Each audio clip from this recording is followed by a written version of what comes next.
ሰላም እንዴት ናችሁ? የተለመደው ሶስት ጠቃሚ ነጥቦች እነግራችኋለሁ። አንደኛው ትዕግስተኛ ሁን ነው።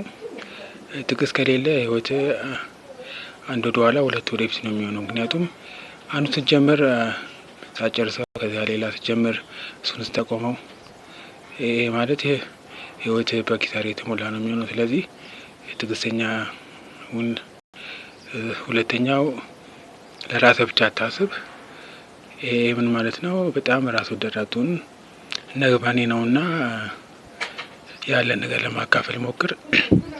ሀሳብም ሊሆን ይችላል፣ ንዋይም ሊሆን ይችላል። ያለን ነገር ለሰዎች ሼር ማድረግን ተለማመድ። ሶስተኛው ገለልተኛ አትሁን ነው።